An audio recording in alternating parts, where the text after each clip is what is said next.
NBA free agency. It can be quite a doozy, and by the end of it, some fans are burning their jerseys and others can't wait for the new season to start. And based on the way last season ended with us losing Game 7 to the Cavaliers, we gotta make improvements. We have the cap space, we have the opportunity. We gotta go into next season with a quality team for the New York faithful. And first things first, Kent Bazemore will be back. I guess because we traded for him, it kind of freaked out 2K and his bird rights, but Blazemore will be back smoking up all the weed as ever.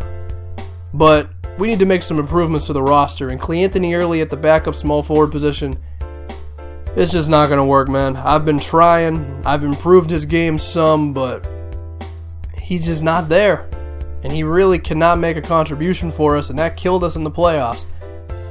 But speaking of Cleanthony Early in the backup small forward position, really just the bench, Ty Lawson played way too many minutes against the Cavaliers. I'm happy he didn't just drop dead at one point. We need a backup point guard who can relieve Lawson of some of his minutes, because Langston Galloway's still injured, and Shelvin Mack, he really wasn't it. So who did I look for the backup point guard spot?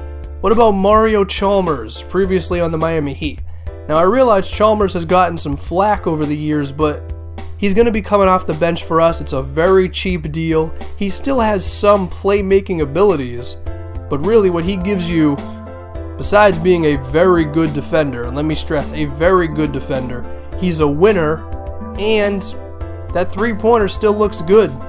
So I really like Mario Chalmers as our backup point guard. However, I like the idea of having some versatility off the bench, someone who can relieve Chalmers of his ball handling at times. And we got him with Evan Turner to play the backup small forward role to replace Cleanthony Early. Turner can play make, he can get other guys open, but he can also stretch the floor himself, so he can give us some scoring as well. And while he might not be as good as Chalmers on defense, he's no slouch either, and he was moderately cheap as well. And JaVale McGee is back on a slightly shorter deal.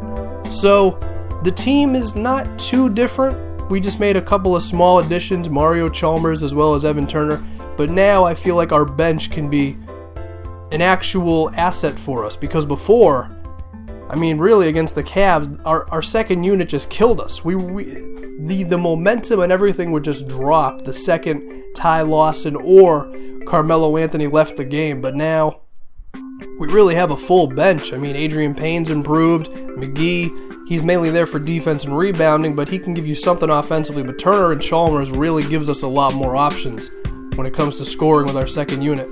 And now let's talk about expectations with this new Knicks team.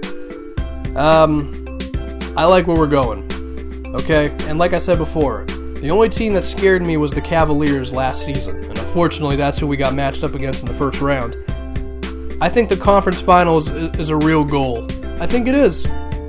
You know, just looking at where we were to end last season, I mean, once Derek Fisher was gone and we just got rid of the triangle, because you know how the triangle is in 2K, and we just started doing a more free-flowing offense under Kurt Rambis, I think we can be good. Carmelo Anthony's still going to be playing the power forward role, but now that we got Turner as well as Payne has improved, there will be times when Melo is playing positions other than the 4 spot.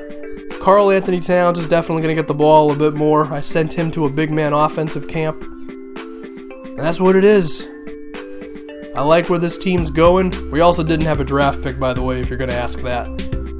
And the season begins in the next episode.